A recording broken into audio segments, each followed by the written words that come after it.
I'll tell you a few things about myself, and then the place I'm coming from, Israel, of course, and my work, and then we'll go for questions. So please, any questions that you want to ask, and any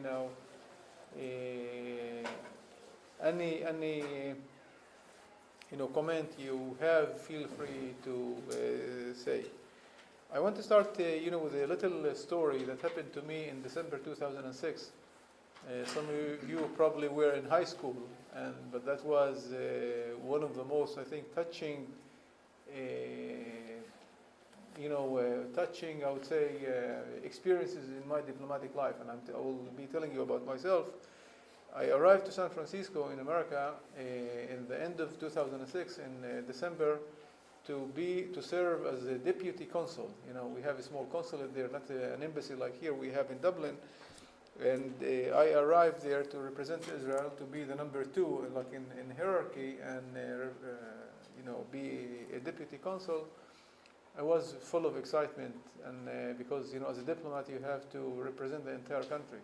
You represent the right, the left, the religious, the secular, the Arabs, the Jews. You are the face of the country. I think like every diplomat, not only Israeli diplomats, but every diplomat. And being a diplomat is not an easy life. It's not an easy, position. You have to step on your own, agenda sometimes, and of course, go with the flow, or go with the mainstream, or what your country represents. Now, being Israeli diplomat, that's more challenging. And being a Bedouin Muslim Israeli diplomat, that is impossible sometimes. And I'm arriving to San Francisco with full of excitement, my first, assignment abroad. And 3 weeks, the first thing I asked to do, or I wanted to do, is to, speak to the leaders of the different communities, because I knew very well that I'm coming from a very multicultural society, multi-religious society, the Holy Land, Israel, multilingual society, and I want to speak, of course, to leaders of the different communities, Arabs, Jews, Christians, Muslims, Sikhs, and so on. Latinos. It's America. It's the Bay Area, San Francisco. They were telling me it's the most diverse society in the entire country, in America. And 3 weeks after I arrived, we arranged a meeting with them, about 80 people. And an 87 years old woman, I will never forget that, 87 years old woman stood up and she asked me this question. She said, a question with 2 parts. She said, how come if you are not Jewish, if you are Bedouin, Arab, Muslim representing the Jewish state, what do you feel about it, if that's possible, and what do you feel about it? The other part of the question was, how do you feel if you are coming as a minority in your own country, okay, the state of Israel, the Jewish state? How do you feel if you are here advocating for Israel's democracy, Israel's equality, while back home among your brothers and sisters, okay, again, as not Jewish minority, minority, you are not entitled to that kind of a democracy or of equality? And it's a very tough question. First question, like someone throwing it to your face, and what are you going to say? Argue? No. Say everything is fine? Absolutely not, because this is not the reality. Reality is totally different. And Sue, who became a very good friend until today of mine, she's 93 years old, I told her, Sue, Israel is not a perfect place like America, like Ireland, like the UK, or other countries in the West, other democracies in the West. No, we have our own issues. And then I told her, of course, the whole complexity of being Israel, Israeli society, Israeli politics, Israeli, economy, and so on and so on. Normal culture, normal country like every, other country. But of course, besides that, leading the entire world, if you want, in many aspects of being democratic state. Treatment of minorities, religious and ethnic minorities. Leading the entire world, which is totally different, another story, in high-tech, in medical innovations, in scientific innovations. But then I came back to the first part of the question. How come if I am a Muslim, can represent the Jewish state? Of course I can. And I know my friends, that I found that, and this question repeated itself time after time after time later. That people in America, and of course in other places that I spent time since then, their knowledge about the country, about the state of Israel is so little. So little, sometimes almost nothing. They knew what the Irish Times write. They know what, the BBC brings. They know whatever, other media sources portray, which is totally different from what reality is. And that was very painful, for me, and you're in my position. I'm trying to bring reality. I'm trying, and build, bridges of understanding with others. And that was a kind of, a hard thing to break, because people came with perception. When you say Israel is occupying the Palestinians. Israel is, the Jewish state, and so many stories.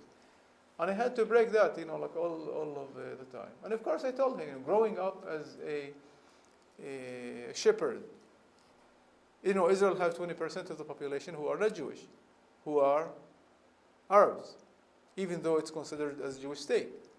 20% of the population, again, are not Arabs, are Christians, Jews, Christians, Muslims, Druze. How many of you have been to Israel before? You been to Israel? How many have met an Israeli before? Okay. So I'm asking you the question because really people don't know. There is no contact. Even today, it should be much easier, with the internet, with the news, with communication should be much better. But it's not. Still people have that bad perception. So I told her, of course, I grew up as the third of 11 kids. Okay, in a little Bedouin village. We lived in a tent until 8 years old. And then had to go to school. We had to walk about 3 kilometers each way because this is our culture. The culture, Bedouin culture, if you know, I wrote a book later about it. I call it A Shepherd's Journey. Because how can you, grow up as a Bedouin shepherd living in a tent until becoming, a diplomat, Israeli diplomat, in one of the most politically opinionated places on earth, that's San Francisco. Of course it's possible. And so I told her that, I grew up in a little village, went to high school, did the military service, IDS, with the Israeli military. I went to University of Haifa for a bachelor's degree in political science, later with Tel Aviv University in international relations.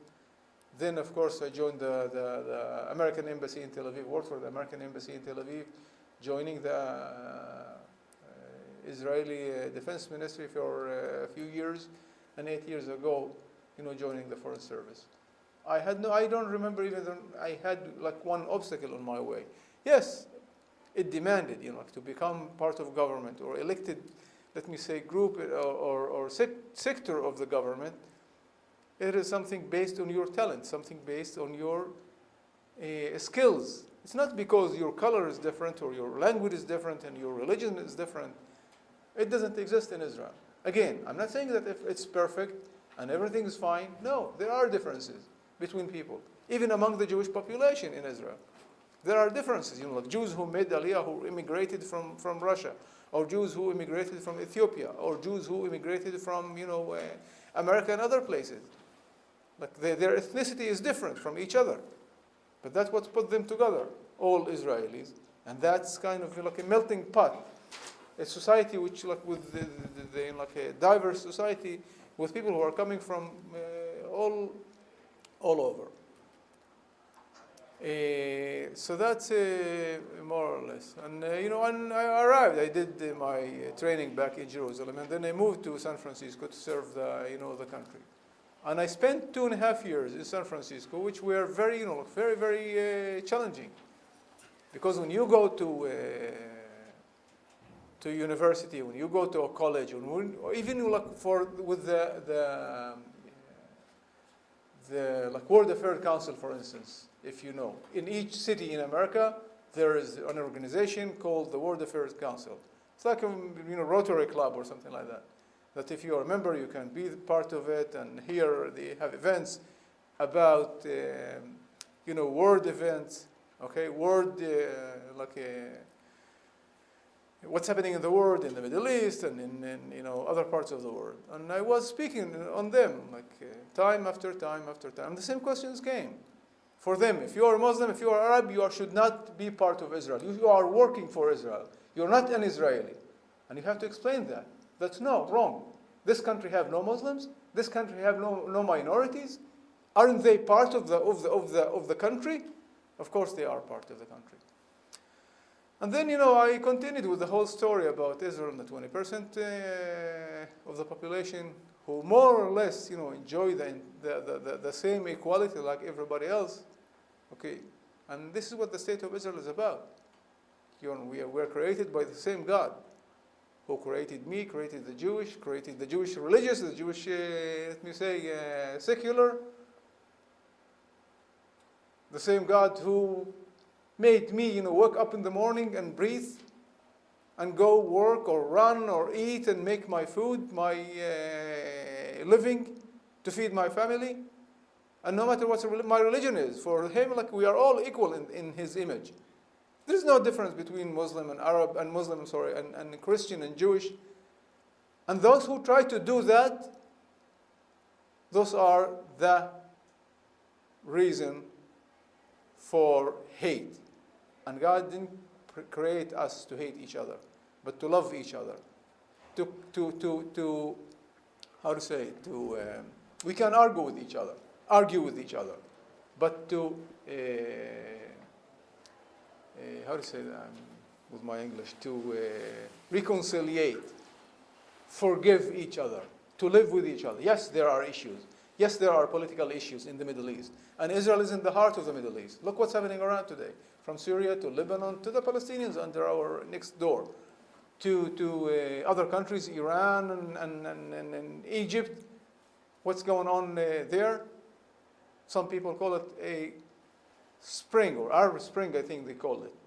People here in the West, I don't think there is a spring. I think there is nothing to do with democracy. That's just, a turbulence of, bad feelings in my eyes of people, ordinary people, who want to get rid of old regimes, of dictatorships, people who want to live like yourself exactly here. People who know that fanatism and radicalism will never go with, with economic welfare, first of all. People who want to live like, join the international community. And international community today is considered as much more modern than conservative, traditional societies in the Middle East and other places. There's no differences today between, people, if they are, say, Christians or Muslims, Arabs or Jews, in Israel. First, for two reasons. First of all, because this is democracy. The only democracy in the Middle East, by the way. There's no other democracy in the Middle East. If there is democratic revolution, it started in 1948, when Israel was established. It wasn't a revolution, but it happened. It was established. And based on that, you can see in Israel today, Arabs who are judges, Supreme Court judges, professors, doctors, Knesset members in the parliament, people who can even run to be prime ministers. And it happened in the past. The first Muslim woman to be, not ordained, I don't know how to say it, as a judge in the entire Middle East was in Israel, a Muslim woman. So, that's more or less, and I think that, I told you, as I said before, being an Israeli diplomat is not an easy mission today, only because of that, misperception about the country, okay? And the media is supposed to bring you here the real picture about what's going on in Israel and inside Israel. In January 2022, we will be having elections, general elections. And those of you who know or even heard about Israel and its politics, in the last 20 years, there was no one government that completed 4 years full term. Why? Because of one thing, that it's normal country. And this normal country have its own issues. Economic, social, issues. Like here, don't you have any problem with the euro, with all of these, economic thing? We have it, the same thing. And we are going to elections. We know that we have, challenges concerning our daily life. The conflict with the Palestinians, where every Israeli, almost, want to see the Palestinians living in dignity in their own state. Independent, democratic, with open societies. There are some issues that we have, to speak about and talk about, like the settlements, East Jerusalem, the borders of the future Palestinian state, right of return for the Palestinians. Israeli governments, right and left, are putting this on the table. But we need a partner on the other side. I hope what's happening in the Arab world in the last 2 years, will happen with the Palestinians. They will wake up and understand, wait a second, we need, have to be, of course, democratically, to elect, united leadership who can be much more responsible and can, give and take, as we say, with Israel. And of course, we have the issue with Iran. Iran is not our problem only. Iran is Saudi Arabia problem. Iran is the Gulf states problem. We didn't have any problem with Iran until the end of the 70s. Until 1978 or 79, we had an embassy. Israel had an embassy in Tehran. Great relations between both countries. But then the problem started when the Islamic Revolution happened.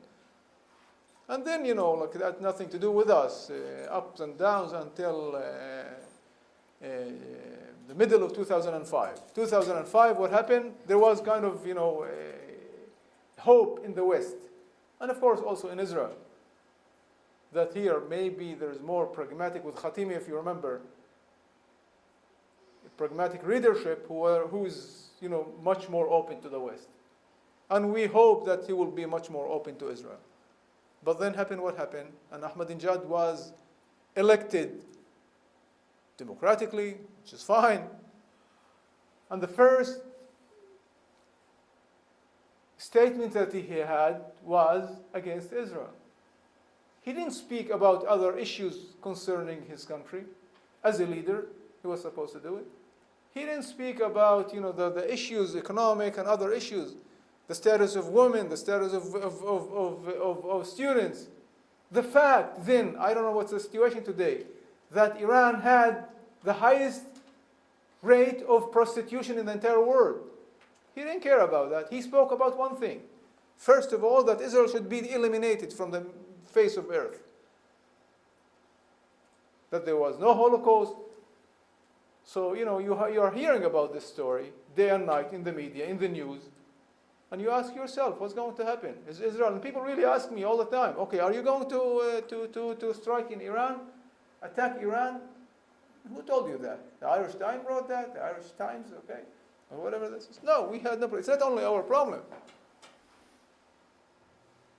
But Iran is Iran, and Iranian, not Iran as a culture, as people, nation, but as a regime. That is dangerous, not only for us, dangerous for the Iranians themselves, for Saudi Arabia, first of all, for Qatar, for the Gulf states, and then for Israel.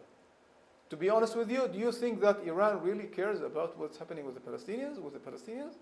Absolutely not. They have other issues. If Iran would really care about the Palestinians, they will look for ways to help them rather than supporting Hezbollah and Hamas. Hezbollah and Hamas, who are attacking Israel, This want to release Palestine, the other want to, release Palestine, and it's, in my eyes, again, I'm telling you my view. That is, it's wrong. This is not the way. Earlier today at the parliament, people were telling me, you have to open a dialogue with Hamas. We are open. We are in dialogue with Hamas. We will speak to the Satan if needed, in order to achieve our goals. And our goals is, again, like peaceful, living peacefully with our neighbors. First of all, with the Palestinians, and have a Palestinian independent state at the end of the road. We want to achieve that. But still, Hamas have their own issues, their own agenda. It's a venom of agenda to eliminate Israel off the map. Israel is there, flourishing, prospering, and it will continue to be so. And of course, in my eyes today, believe it or not, I'm telling you from the bottom or top of my heart, I don't know how to say, you say that, if there is an existing threat for the state of Israel today, it's like tensions inside. Population, like it's even among the Jewish communities. And that's a sad thing, but it's also a normal thing. This is what makes the country a normal country. So that's more or less. Look again, I think I didn't see. I don't want to speak as a government representative who are preaching things. How good are we? As many people said, okay, you are doing propaganda. I'm not doing any propaganda. Propaganda, leave it for other people, maybe for politicians. But Israel will keep flourishing, as I said, and it's our responsibility, moral responsibility. The young generation in the state of Israel, Arabs, Jews, Christians, Muslims, Druze, to stand up shoulder to shoulder in order to make the country a better place. We, the ones who share the same culture, religion, and language with Israel's enemies, because this is the situation, this is the reality, from the Palestinians to the Syrians to the Jordanians and of course Egyptians and Lebanese, we have even a double moral responsibility, and that is to be a bridge of understanding, of course, wherever we can, but also work inside, internally, to change, the system, to work for more, equality, less discrimination. Yes, of course, there is discrimination. This country have no discrimination. America have no discrimination. There is no other country, because if you look, and I'm saying that with full responsibility, Israeli Arabs, as an ethnic minority, have far more rights than any other ethnic minority in the Middle East.